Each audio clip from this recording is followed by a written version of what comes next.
Hola, reciban mis saludos a todos aquellos que se unan a esta nueva entrega de este programa de entrevistas que, como ustedes saben, si ya han visto las entregas anteriores, es un espacio que no responde en lo absoluto a las lógicas del espectáculo, ni tiene preocupación alguna por el rating, y que pretende más bien ser si bien es como todo programa de entrevistas, tiene una actitud divulgativa, pretende también ser un espacio para la reflexión.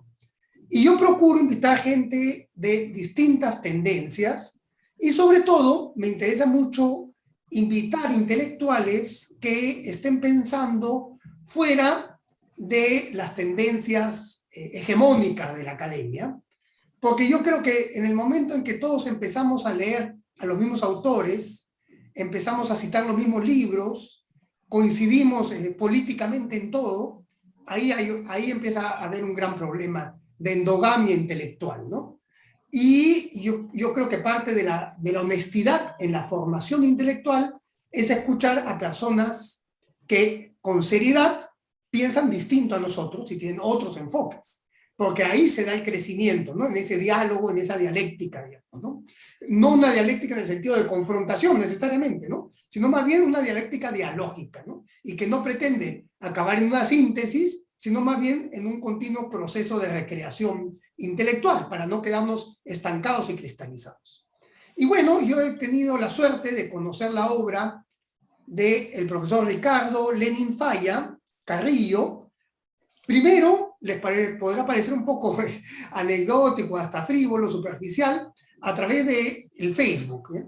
Ahora, a mí me parece interesante esta generación de diálogos a través del Facebook, porque el uso hegemónico del Facebook es bastante frívolo y superficial, y sin embargo, es posible, si hacemos una buena red de contactos, encontrar gente que realmente tiene otra propuesta en el Facebook, un uso más reflexivo y, por qué no decirlo, contrahegemónico, ¿no? O sea, contra la tendencia frivolizante de las redes sociales. A partir de los posts de Ricardo, y ya llegué a algunos de sus artículos, y es una persona con la cual me interesaba hace mucho dialogar. Ricardo Falla bueno, tiene una maestría en Historia y la Filosofía de la Universidad Nacional Mayor de San Marcos y tiene un doctorado en Humanidades por la Universidad de Piura. Y actualmente es jefe del Departamento de Humanidades de la Universidad Antonio Ruiz de Montoya, que es una institución a la cual le tengo profundo aprecio, a pesar de que no he estudiado en esa universidad, sí he pasado alguna vez por sus aulas para dictar algún taller. Además que tengo amigos como el padre Juan Dejo, por ejemplo, con los cuales suelo conversar. Además que, disculpen la larga introducción, hay veces que nos olvidamos en el Perú la importancia que tuvo la pedagogía jesuita en la formación de la intelectualidad peruana a partir del virreinato, ¿no? Incluso en Garcilaso, ¿no? Es un tema que a veces en esta asimilación de ideas progresistas y de la academia norteamericana nos olvidamos de hacer la propia genealogía de nuestro pensamiento intelectual y la participación de los jesuitas en él, ¿no? Y no me parece un dato menor que justamente sea la Universidad de los Jesuitas la que acoja a un intelectual como Ricardo, que tiene tesis que se escapan, digamos, a las posturas hegemónicas de la academia moderna, ¿no? De la academia contemporánea. Entonces, Ricardo, primero expresarte que es un placer tenerte acá en este espacio, y quería comenzar porque en los últimos posts tuyos, y luego en un artículo que acabas de publicar, ahora estamos en enero, no sabemos cuándo vamos a publicar la entrevista, pero ahora estamos en enero de 2023, que publicaste en la página web de Radioprograma del Perú, hiciste una crítica bastante interesante, bueno, una propuesta en la que tú dices que la honestidad del historiador se basa en el respeto a los datos, digamos, y no en leer los datos ideológicamente, ¿no? Sino que sean los propios datos históricos, los textos históricos, los que nos propongan nuestra línea de reflexión, y que eso sería una labor de honestidad intelectual. Yo entiendo, no hay que ser muy lúcido para entender, que en esa postura hay una crítica implícita, que por momentos llegas a ser explícita, a una sobreideologización, no solo de los historiadores, sino de todo el campo de las ciencias sociales y de las humanidades. ¿Podrías especificarme cuál es esta sobreideologización a la que te refieres? Y creo que también, para terminar de redondear el comentario, es importante dar cuenta que la honestidad intelectual implica no partir desde posiciones sobreideologizadas, porque esta termina repercutiendo sobre la episteme, ¿no? Entonces, así quisiera empezar la conversación, Ricardo. Bien, muchas gracias, Pedro, en primer lugar por tu entrevista el día de hoy. Agradezco tu largo exordio y, y también la amabilidad que has tenido conmigo para conversar el día de hoy en tu programa.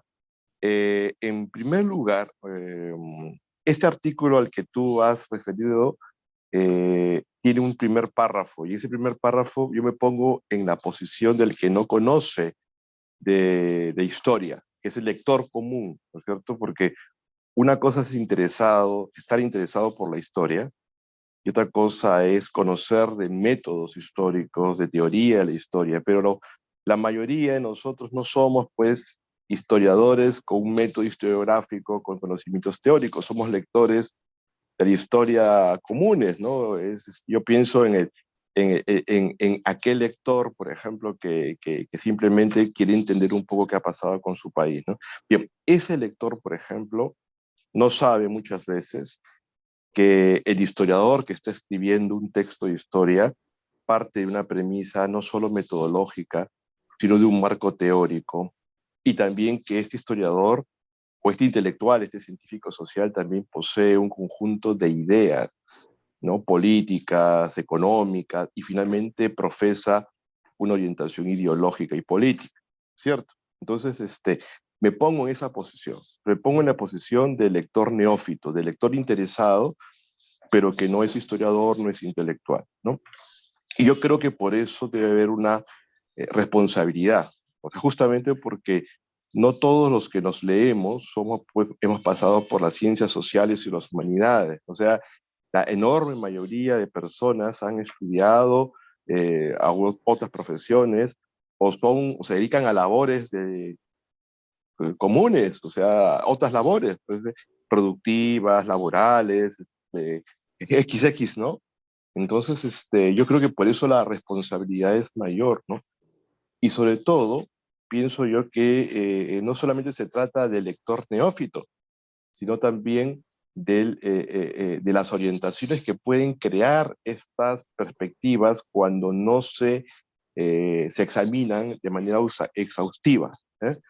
Porque finalmente se puede incluso transformar en políticas de Estado, ¿entiendes? O sea, si no hay este matiz crítico o esta autocrítica, esta autoconciencia ética, esta responsabilidad intelectual, digamos, podemos transmitir prejuicios, y estos prejuicios pueden ser muy perniciosos y muy peligrosos a la larga para una sociedad. Entonces, ¿por qué te digo esto? Porque una de las cosas que yo descubrí con los años, en mi pequeña experiencia universitaria y académica, es que si hay algo que tiene la universidad, ya, más allá de la calidad de la misma, es que una universidad es el espacio o el lugar donde una sociedad se piensa a sí misma, ¿eh? O sea, una sociedad se piensa a sí misma, obviamente en esta pluralidad, obviamente de pensamientos que tiene una sociedad.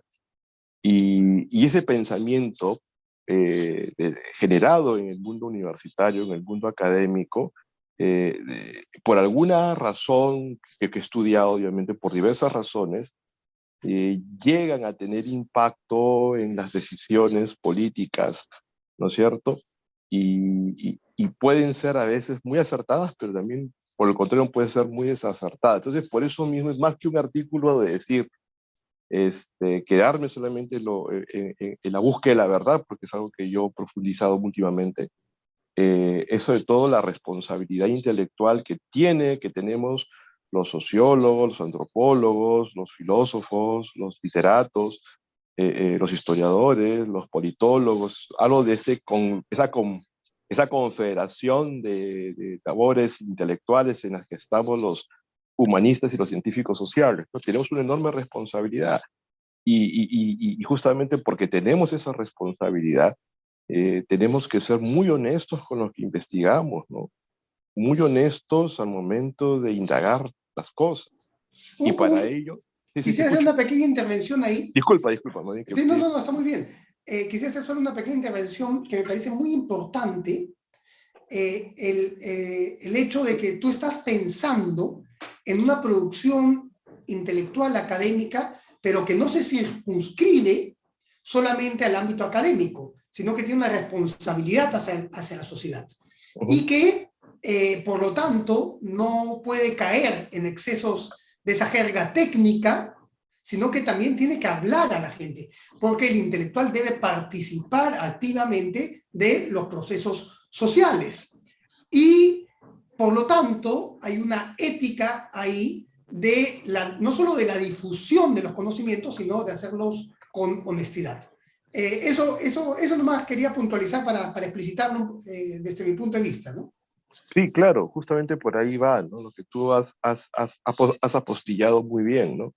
Que se trata de una responsabilidad con lo que decimos, ¿no? Por ejemplo, ¿no? Supongamos que yo tenga en primer lugar, parto de la idea que no es negativo ni malo, ¿eh? Supongamos que yo tengo una posición ideológica socialista, ¿no? Que la puedo tener o no la puedo tener, pero supongamos que soy un socialista. Y por lo tanto, tengo adscripciones teóricas al marxismo y a la teoría crítica, ¿no es cierto? Entonces voy a leer la historia del Perú desde la teoría crítica marxiana. Y además porque tengo una posición ideológica, que supongamos que soy socialista o soy comunista. Ya, eso no es bueno ni malo, o sea, porque evidentemente puede haber personas e intelectuales que tengan una posición comunista, socialista, y sigan, digamos, la teoría crítica marxiana en su versión soviética, en su versión frankfurtiana, en su versión estructural, ¿no? Althuseriana, pero puedo tenerla. Obviamente que bajo esa perspectiva voy a observar la realidad social y política de nuestro país, supongamos. Yo creo que lo honesto es justamente ser consciente de eso, o sea, de que mi perspectiva teórica e incluso ideológica va a modificar mi objeto de estudio y por lo tanto lo que voy a decir sobre el Perú, sobre América Latina, sobre el mundo, etcétera, etcétera. Yo creo que el interior debe ser consciente de eso. Entonces, una de las cosas, por ejemplo, que yo les digo a mis alumnos, volviendo porque yo soy profesor universitario, ¿no? Yo enseño el curso de pensamiento político, ¿ya? Antiguo y medieval en la universidad, en la carrera de ciencia política. Yo les digo, mi perspectiva teórica, yo parto de la historia conceptual y de la hermenéutica histórica. Y los autores sobre los cuales yo construyo mi posición teórica son Gadamer, Koselleck, etcétera, etcétera. Bien, les digo abiertamente, o sea, esto es lo que voy a desarrollar desde este campo de investigación, desde este marco de ideas, ¿no? Porque evidentemente podría haber otro profesor que venga con una orientación, digamos, marciana, otro que puede venir desde el individualismo metodológico, otro puede venir desde la fenomenología, entonces, etcétera, etcétera. Yo creo que eso es fundamental, o sea, decir las cosas, ¿no es cierto?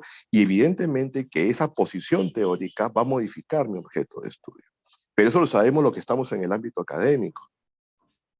Eso no lo conoce el lector común, la señora que hace compras y que entra a Facebook y encuentra la columna del historiador tal que dice tal cosa, por ejemplo, ¿no? Que en el Perú es un régimen como el apartheid. Supongamos que alguien dice una cosa así. O sea, yo sé que en el Perú, por ejemplo, hay desigualdades, ¿no es cierto? Que hay enormes injusticias, pero que este es un régimen como el sudafricano, tampoco yo creo que eso es real tampoco, ¿no? O sea, no hemos llegado a ese nivel, ¿no?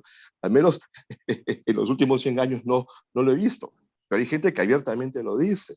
Bueno, cuando uno va a las playas de Asia por momentos, sí tiene sí tiene la Ah, no, impresión de estar en probablemente. algo un poco cercano a eso. Ahora, Claro, pero la política es de Estado, por sí, sí, sí, ejemplo. no, te entiendo Claro, te ahí entiendo viene el punto. perfectamente lo que dices. Ahí viene el punto, Sí. justamente, ¿no? O sea, en todo caso, digan, ¿no? Abiertamente, ¿no? Mi posición ideológica es esta y esta, y voy a arribar a tales conclusiones.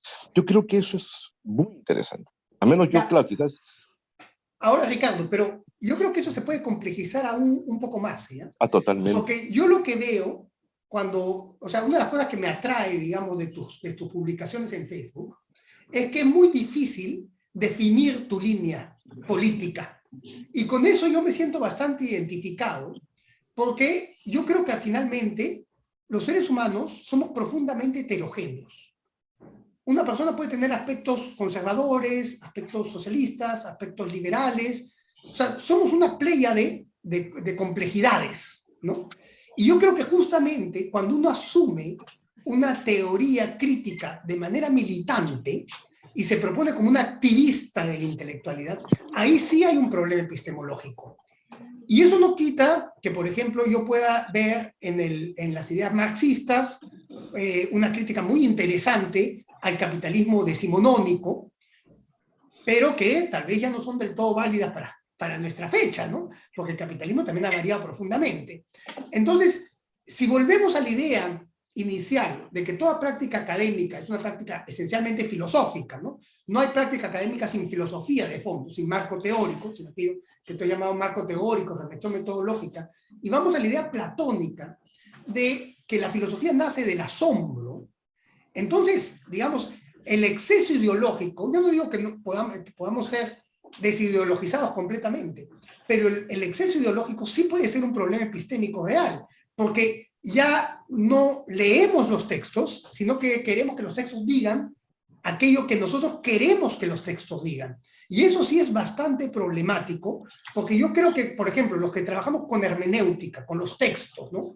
Debemos dejar que los textos nos digan qué hacer con ellos y los textos mismos nos propongan la metodología. Me parece que es la actitud más honesta y más profundamente filosófica.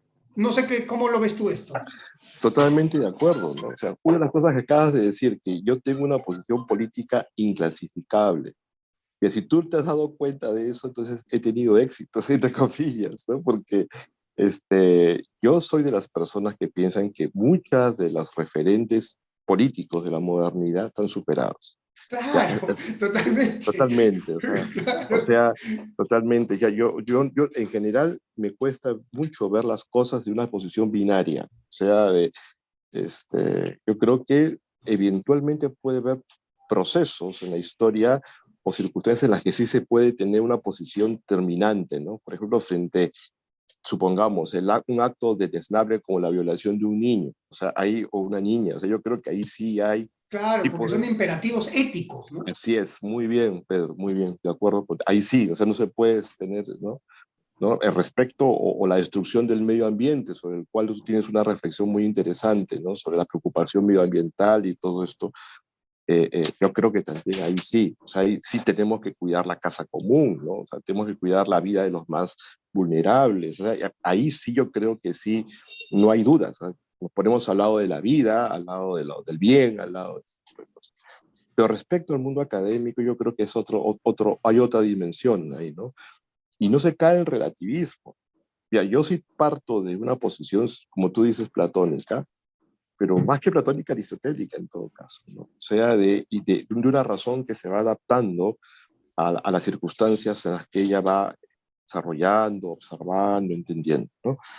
Y yo creo que, como te digo hace un momento, ¿no? O sea, una de las cosas que a mí me ayudó mucho es cuando yo tenía 19 años, yo leí un filósofo que esos pensadores que a uno le modifican el marco de ideas, ¿no? Que fue Karl Popper, ¿no? O sea, él, digamos, aunque después tengo mis sospechas porque tampoco no pongo un altar a nadie No, realmente, ¿no? claro. Claro, pero en su momento fue fundamental porque me dio a entender justamente que mis teorías, que las teorías que yo desarrollo finalmente son teorías, o sea, no son lo real, sino son teorías. Y sobre esas teorías yo investigo y indago lo real, ¿no? Lo real o las cosas reales, que son mucho más amplias, ¿no? Y que yo creo que en la medida que fui creciendo como académico, como intelectual, fui descubriendo que había no solamente el racionalismo crítico de Popper, o el marxismo, o el materialismo histórico de Marx, o la fenomenología de tal, o el método individual, sino que había muchísimos, muchísimos marcos teóricos, ¿no es cierto? Y que un científico social y un humanista, digamos, debería sí, yo creo que hay un deber ser profesional de conocer la mayor cantidad de esos marcos justamente para poder identificar la perspectiva de aquellos que están escribiendo un texto, ¿no es cierto? O desarrollando una reflexión. Y eso a mí me ha ayudado mucho justamente para entender el mundo político, ¿no es cierto? Justamente porque también, o sea, el socialista construye el discurso político desde una perspectiva holística, colectivista, planificadora, ¿no? El liberal desde una posición mucho más espontánea, apelando a los individuos, a las acciones individuales. Los conservadores, por ejemplo, tratando de observar la experiencia y basarse siempre en la tradición y en la experiencia, y así sucesivamente. O sea, también esto que se produce en el ámbito de la teoría, o sea, de la teorética y la reflexión teórica, también se produce en el campo de las posiciones políticas, ¿no es cierto? Y yo creo, ahí sí, hay un texto que a mí me ayudó mucho cuando era joven, que es de un teólogo alemán llamado Hans von Balthasar. El libro se llama La verdad es sinfónica. Una de las cosas que yo he aprendido en mi disfrute privado de la música académica, porque me encanta, es la música que más me gusta, ¿eh?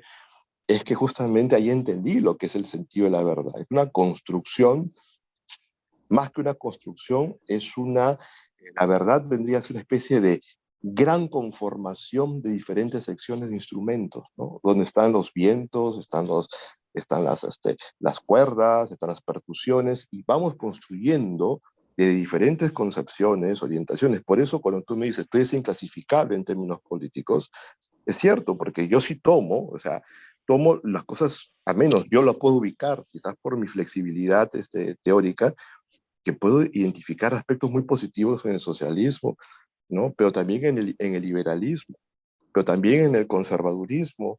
Incluso, ayer hablaba con un amigo mío, incluso encuentro algunos aspectos positivos en el anarcocapitalismo. O sea, sin ser yo anarcocapitalista, porque yo no soy seguidor de Hopten ni de Rothbard. Digo, yo no pongo un altar a un ser humano. O sea, al único que le pongo en un altar espiritual es a Dios cristiano en el cual que yo creo, ¿eh? Pero es una cosa muy privada, muy personal. Pero, por ejemplo, encuentro incluso aspectos que me parecen interesantes, si no fundamentales, sí me parecen interesantes desde el anarcocapitalismo, incluso desde el marxismo soviético. O sea, y con eso no quiere decir que yo comulgue con esas ideas. Como siempre le digo a mis lectores y a mis amigos, o sea, yo no el hecho que yo considere interesante algo, y no quiere decir que yo comulgue completamente con esas. Es que eso has dicho varias cosas que son fundamentales. Una de ellas es esa, que donde encontremos la verdad, no importa quién es el mensajero, ¿no? No importa quién lo está diciendo, o sea, no podemos descalificar aquello que sentimos que es cierto porque no nos gusta la persona que lo emite o no estamos de acuerdo con el resto de su pensamiento. Eso es muy pueril, realmente es muy pueril y muy tribal, ¿no? Ahora, el asunto está que yo comparto contigo la idea de que digamos, la dialéctica política decimonónica entre la izquierda y la derecha ya no permite dar cuenta no solo de la modernidad cibernética o tecnofinanciera actual, sino de la misma estructura de la hegemonía y del poder, que ha variado sus formas de dominación de la sociedad, ¿no? Ahora, yo también, yo incluso encuentro interesante el anarcoconservadurismo de Borges, o sea que conmigo no hay problema en este tipo de conversación. Sin embargo, a pesar de que nosotros constatamos que la dialéctica decimonónica ya no es tan útil para las realidades geopolíticas actuales, en el discurso, digamos, de la gente, de la academia y particularmente del Perú, la polarización decimonónica parece tener una vigencia exacerbada en este momento y una cancelación de todo aquel que no piense igual a nosotros. O sea, basta el hecho de que, por ejemplo, tú hables de distribución de la riqueza para que alguien ya te califique de marxista, ortodoxo, arcaizante.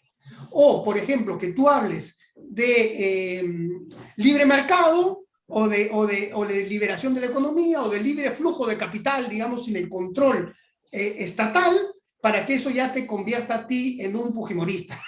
Entonces la gente está en un nivel muy primario de conversación que imposibilita realmente un diálogo constructivo. Porque si tú de antemano, por una sola idea que a ti no te gusta, descalificas al otro, entonces ya estamos en un problema de imposibilidad dialógica mayor, ¿no? Así es, totalmente de acuerdo contigo, Pedro. O sea, pero también yo pienso que esa descalificación me preocupa mucho cuando se dan desde el ámbito académico. O sea, que yo lo puedo entender desde una perspectiva de las personas que no han tenido acceso a este tipo de conversaciones, de textos, reflexiones, lo puedo entender perfectamente. Como yo le digo a mis hijos, a ver, les cuento, yo sigo, yo soy un muchacho de barrio también, o sea, juego pelota en la calle, me he metido al mar en la Costa Verde, o sea, no vengo pues, de una élite que no económico, conozco muy bien esa realidad concreta de la vida diaria, y me encanta además, ¿sí?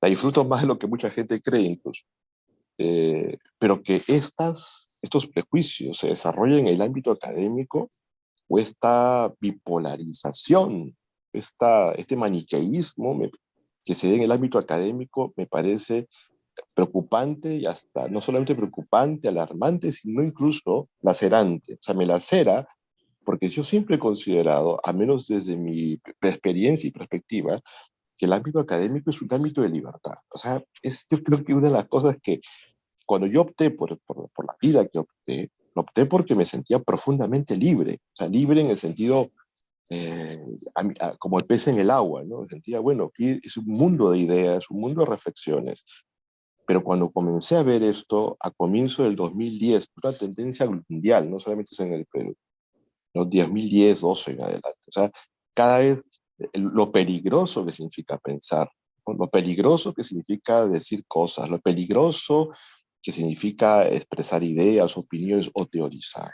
Dije, algo muy malo está pasando. O sea, y claro, por mi interés histórico intelectual o histórico factual, es muy similar a los años 30. O sea, este nivel de, de, de, de violencia, de expresividad enfática, me parece justamente el mundo posterior a la depresión del 29, es muy parecido, y que nos condujo justamente a la peor guerra de la historia, que fue la Segunda Guerra Mundial. O sea, que ahí sí se desataron los demonios. O sea, esa guerra fue, como todos sabemos, cerca de 100 millones de muertos. O sea, generó un cambio de civilización y acabó con una bomba nuclear. O sea, esa guerra fue la gran guerra de la historia. ¿Ya? Y justamente fue producto de un proceso de radicalización, de intolerancias de diferentes lugares. O sea, por un lado estaban los fascistas, estaban los nazis, estaban los bolcheviques y los diversos movimientos nacionalistas, ¿sí? Cada vez más identitarios, más fanáticos. Y eso lo estoy viendo hoy en día, ¿no es cierto? No solamente en el mundo, sino en nuestro país. O sea, que tú no puedes decir nada, ¿no? Que no puedes afirmar nada, que está el meme que te ataca, ¿no? La palabra burlona, la descalificación, ¿no es cierto? Como tú dices, ¿no? Yo defiendo aspectos del libre mercado, pero eso no me transforma en un neoliberal tampoco, ¿no es cierto? O sea, yo defiendo algunos aspectos de la intervención estatal, pero eso no me transforma en un bolchevique. Pero para nosotros que estamos en el ambiente académico podemos encontrar esos matices, pero mucha gente no lo está encontrando. Y eso sí Pero dentro del mundo académico, como tú has dicho, no lo sí, está encontrando. Ahora, Ricardo, hay un aspecto, yo no sé si lo comparto contigo, pero me gustaría que lo expreses, ¿ya? Porque me parece importante que se escuche, que la gente lo escuche. Hay una intelectualidad de izquierda o pseudointelectualidad que propone que lo éticamente correcto es ser de izquierda, que ser de derecha, creer en el libre mercado, creer en el capitalismo, te convierte inmediatamente en un ser egoísta, inhumano, insolidario. Ahora, yo supongo que cuando tú defiendes aspectos del libre mercado, no lo haces porque eres egoísta ni insolidario, no tengo ninguna duda de ello, sino que lo haces porque tú estás convencido que el capital libre es capaz de generar mayor riqueza que el capital sometido a la centralización estatal. ¿Me equivoco? ¿Es así? bueno, lo que pasa ahí viene justamente la apuesta de la experiencia, ¿no? La experiencia nos ha dicho que a ver, vamos por partes en primer lugar. El libre mercado funciona en la medida que permite la libre circulación de bienes, y de recursos económicos. Yo creo que funciona ahí. Pero cuando el libre mercado interviene en el ámbito laboral es otra cosa ya, porque estamos hablando de seres humanos. Entonces, sí, yo creo que funciona. Entonces, objetivamente, la libertad económica funciona, por ejemplo, en el aspecto de libre circular. A mi juicio, como siempre digo a las personas, a mi juicio, en mi perspectiva, en mi orientación, en mi entendimiento y en mi experiencia, lo que he observado es que el libre mercado funciona en bienes, sí, y en algunos servicios. ¿Eh? Pero si ese libre mercado lo traslado, por ejemplo, al ámbito humano, ¿no? Y transformo al ser humano en mercancía, y las mismas leyes del mercado las aplico para el trabajo humano, ahí se generan distorsiones sociales. Porque ahí sí observamos, por ejemplo, que hay seres humanos empleables y desempleables, que pueden ser desechados. Y ahí sí creo que ahí sí no funciona. Sí, Como te digo, al final, ahorita yo voy a pasar ese tema porque de la deshumanización, que me parece fundamental, sobre todo viniendo de alguien que trabaja desde las humanidades, pero antes de ello, yo quisiera hacerte una pregunta, ¿ya? Porque yo creo que en la academia, muchos de nuestros colegas hablan con mucha facilidad de lo neoliberal, ¿ya? Sueltan así, vivimos en un mundo neoliberal. Ahora, yo lo que percibo es que esto no es del todo exacto, porque tenemos estados que están al servicio de corporaciones internacionales, entonces que utilizan el poder estatal para distorsionar el mercado en beneficio de corporaciones y de la conformación de oligopolios.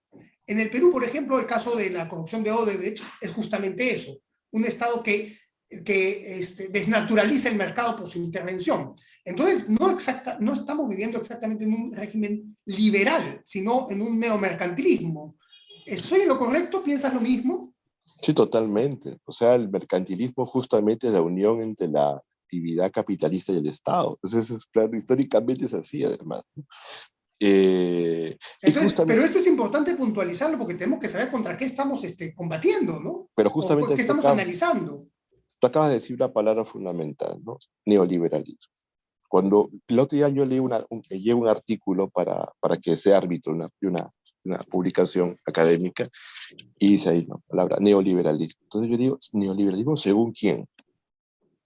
Porque según Ferguson, el neoliberalismo fue una escuela económica que surge justamente en los años 30. Ya, muy bien. ¿Según quién? ¿Qué cosa es ser neoliberal? O sea, por eso les digo, o sea, en el ámbito académico tenemos que ser, por eso la apuesta por la honestidad, honestos en nuestras indagaciones conceptuales, ¿no es cierto? ¿Según quién? Claro, si tú me dices, alguien me dice, no, el neoliberalismo son las teorías económicas que surgen en los años 70, yo le digo, muy bien, pero eso también es muy amplio. O sea, ¿según quién? ¿Según qué autores? Hayek, no, perdón, Hayek, Mises, y todos ellos son la Escuela Austriaca de Economía. Eso es otra cosa.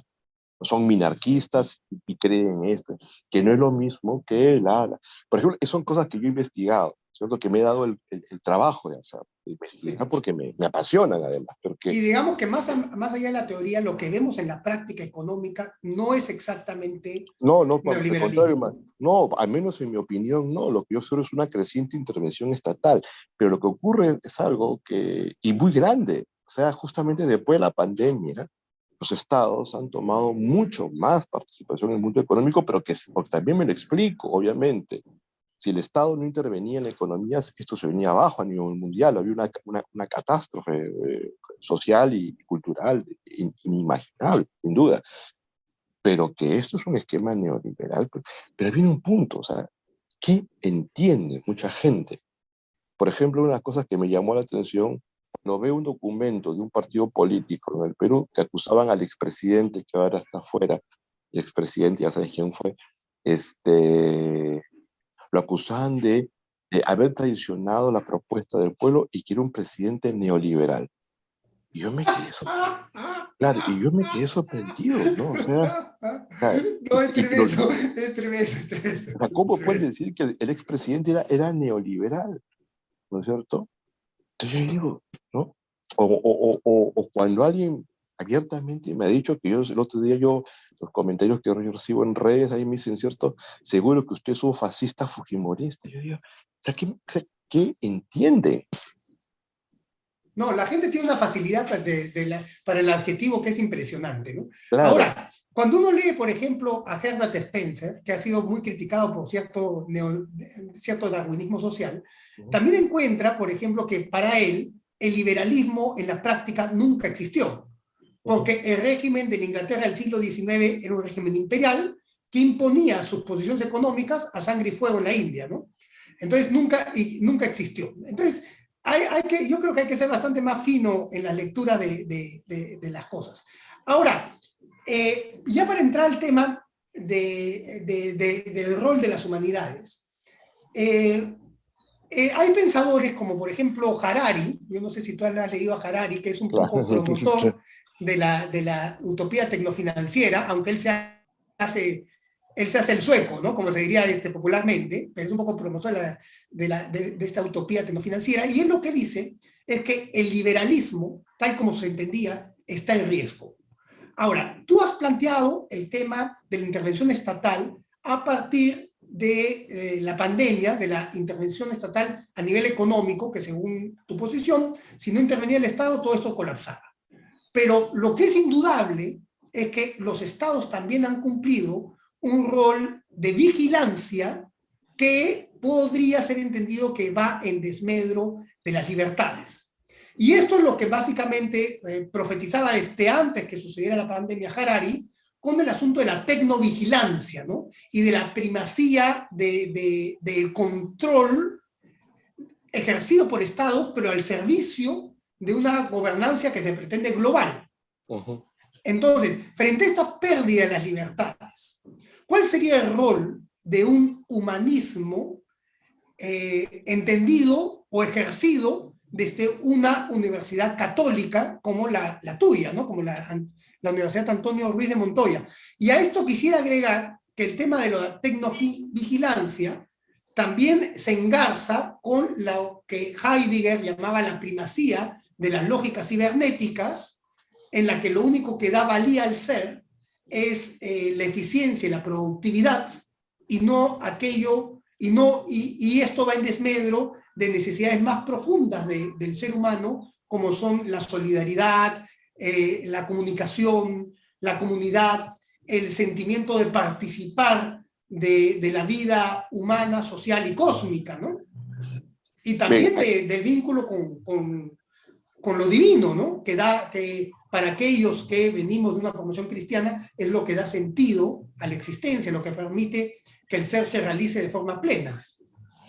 Silvia, en primer lugar, claro, la pregunta que me estás haciendo en realidad me llevaría a hacer 2 o 3 tesis doctorales. Claro, tratemos de dar una síntesis, digamos. Claro, yo creo que hay como, lo que yo he observado, ¿no? Es que a partir del siglo, tú eres un investigador del mundo amazónico, por lo que he visto, ¿cierto? Entre otras cosas, sí. Entre otras cosas, claro, entre otras cosas, pero veo que, y los mundos premodernos, con una palabra, o las cosmovisiones holísticas, la concepción del tiempo es otra, y lo sabemos sí, claro, muy bien. Totalmente, sí. Es una visión orgánica del tiempo, orgánica, o sea, natural del tiempo. O sea, es la configuración del tiempo se constituye a partir de la vida misma, sí, ¿no? Y eso, hay un libro hermoso que se llama Biocentrismo, de Robert Lanza, que es un biólogo metido en las cuestiones epistemológicas. Muy interesante, cómo desde la vida misma construimos, digamos, una concepción vital del mundo. Ya, esto ha sido común, yo creo, en todas las civilizaciones, ¿eh? Pero una de las cosas donde sí hay un cambio notable es con la revolución científica, ¿no?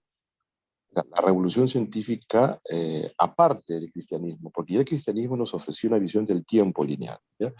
Pero con la revolución científica en adelante... Ahí tengo mis dudas, ¿eh? Esa es la posición de Mircea Eliade, pero creo que en algún momento en otra conversación podríamos complejizarlo, ¿no? Porque creo que en el cristianismo siempre hay una vuelta a la matriz también, ¿no? Claro, por eso Jesús es el segundo Adán, ¿no?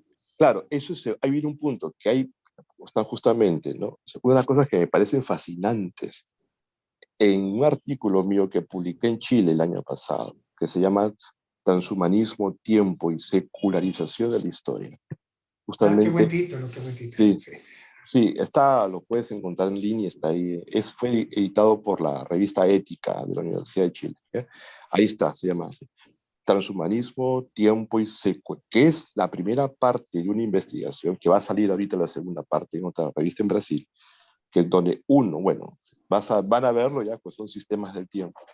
Entonces, una de las cosas que a mí que yo he observado dentro de mis reflexiones o mis interacciones, es que a partir del siglo XVII en adelante obviamente un quiebre, pero no es un quiebre epistemológico. Los quiebres epistemológicos tienen un quiebre en la noción del tiempo. O sea, no se quedan solamente en la episteme o en la concepción de ciencia, sino que la episteme, las grandes transformaciones epistémicas van a tener un impacto en la reformulación del tiempo, ¿no? Sí. Y por lo tanto Y casi ontológico, ¿no? Un impacto así es, ontológico. Claro. justamente si tú mueves el tiempo, mueves el ser.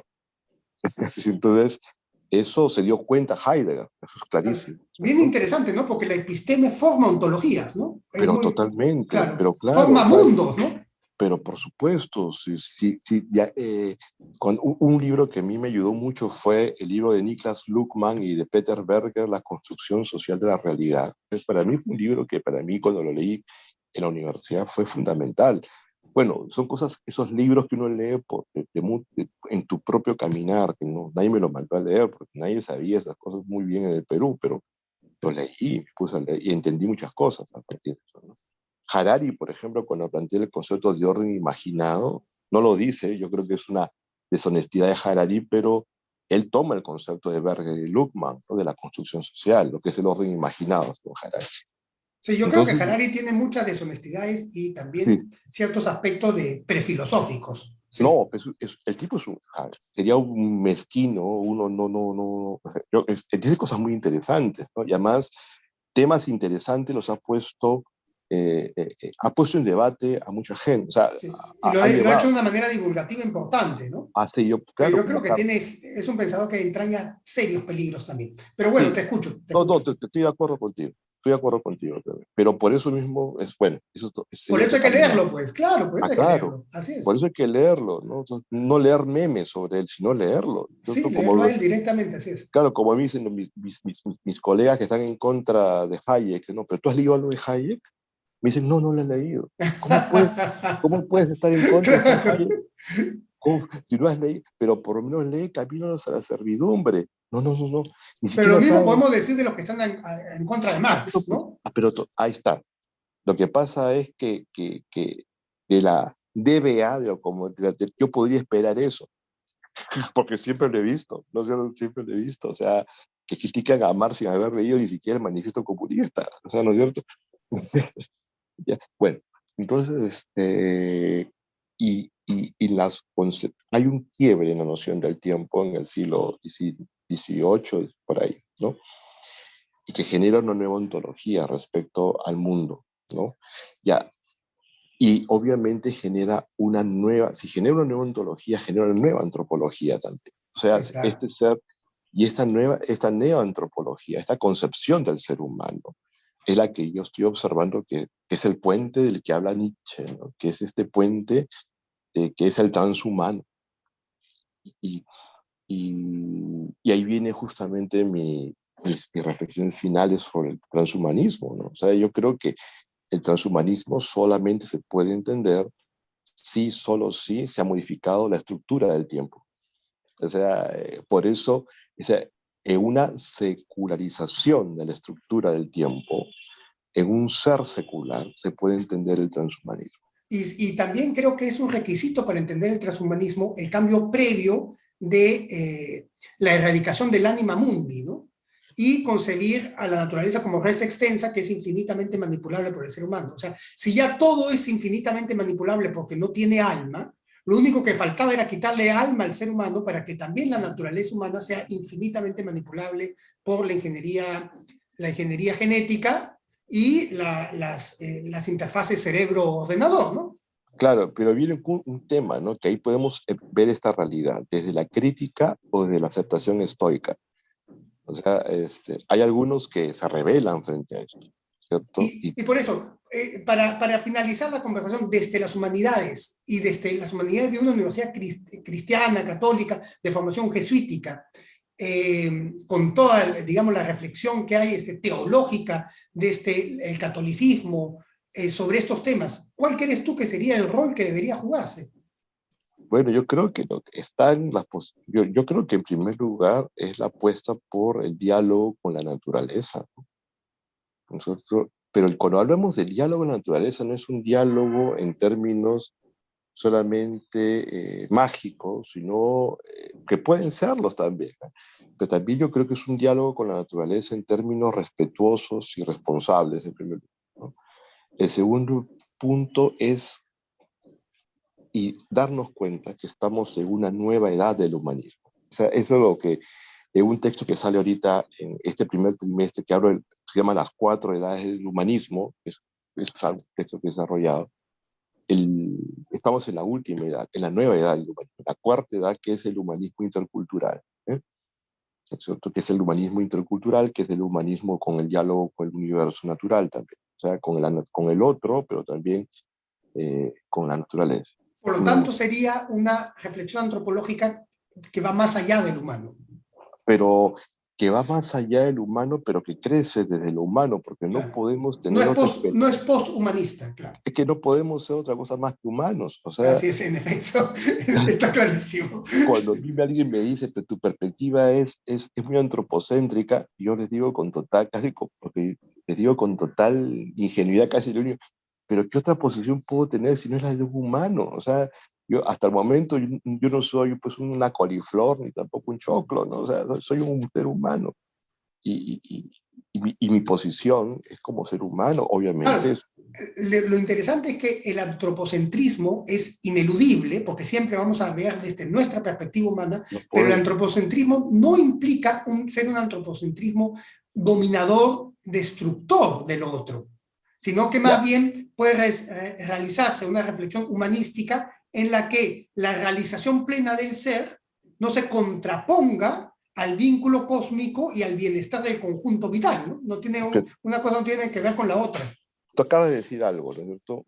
El antropocentrismo, por eso es para mí central definir cosas. Definir cosas, así es. Claro, o sea, porque, o sea, tú Todo está bien, ahí. Esa es la labor sí, de la filosofía fundamental, definir de qué estamos hablando. claro, y justamente para poder dialogar necesitamos definir cosas. Así es. O sea, así, entonces, o por lo menos ponernos de acuerdo, eso que lo decía Habermas, basado en Kant, ¿no? O sea, Así es. por lo menos sentarnos a definir cosas, ¿no? Y así ocurre, ¿no? O sea, mi posición, o sea, tengo la posición humana, no poshumana, porque yo no puedo tener una posición poshumana porque no puedo ser poshumano. O sea, entonces, pero sí entiendo lo que es, intuyo lo que se está gestando con transhumanismo, o sea, y lo intuyo. No digo que tengo una certeza hacia dónde va lo que es la humanidad plus, ¿no es cierto? La que habla Bostrom y todos ellos, ¿no? O sea, sí lo conozco, he leído mucho, he escrito sobre eso, estoy muy interesado, pero muy interesado, pero cuando digo muy interesado, pues incluso fascinado con el tema. Eso no quiere decir que comulgue con el tema, o sea, es decir, porque creo que hay cosas que sí son muy interesantes para mediados del siglo XX. Uno, o sea, estamos yendo a una enorme transformación de la cual no tenemos todavía idea. O sea, lo que es la cuarta revolución industrial, por ejemplo, o la singularidad tecnológica, ¿cierto? Que son dos conceptos que yo estoy indagando hace 10 años más o menos. No tenemos la más remota idea de lo que está gestando. Ya, Pero lo que sí son ineludibles son los posibles peligros que eso puede tener sobre la humanidad a todo nivel, ¿no? mira, tú sabes, Paul Virilio, que es un arquitecto y un filósofo al que admiro mucho, ¿no? Escribí un artículo para un libro en Francia el año pasado justamente sobre Paul Virilio. Virilio decía algo que para mí fue una frase que me acompaña. El hombre que inventó el barco también inventó el naufragio. Claro. ¿Eh? Qué Es, buena frase. Es genial, Virino. El hombre que inventó el barco, inventó el naufragio. O sea, yo creo que ese es lo que ocurre con nosotros, ¿no? O sea, igual, o sea, cuando se genere la singularidad tecnológica, van a haber enormes posibilidades, pero también enormes naufragios también. O Así sea, es, enormes y ya, desafíos. así es. O Y sea, yo creo que justamente para tratar de lidiar con esos desafíos, la posición no puede ser antitécnica, porque el avance tecnológico no tiene vuelta atrás. Y este diálogo mismo es un reconocimiento de las posibilidades de los avances tecnológicos. La cuestión está que hay que atemperar la primacía de lo cibernético y eso solo lo puede hacer las humanidades, a mi entender. Y para mí ahí está el rol fundamental de las humanidades, pero para ello tenemos que pensar en estos asuntos del siglo XXI y no seguir pensando en los asuntos del siglo XIX, como si no hubiera mira, pasado el tiempo. justamente en el texto, hay un texto mío que se llama Las humanidades ante el reto del COVID-19, ¿no? Que está en mi libro, bueno, está en un artículo en México. En ese artículo digo, ¿qué nos ofrecen las humanidades al mente? Digamos, es lo que estamos haciendo. Una enorme flexibilidad de razonamientos. O sea, la mente formada en literatura, en filosofía, en arte, en antropología, ¿no? Nosotros, ¿no? De este tipo de academia, tenemos una enorme flexibilidad para saltar de tema. Deberíamos tenerla. Es que, ¿sabes qué pasa? Es que el mundo es como una selva, es como un bosque. O sea, la mente humana es como, cuando tú veas un bosque, ¿cómo es el bosque? Ves los árboles y ves que las mismas ramas se vinculan con otras ramas, ¿no es cierto? Y ves a los seres vivos saltando de un árbol a otro, porque esa es la conformación del mundo natural, ¿no? Y yo entiendo así también la conciencia humana.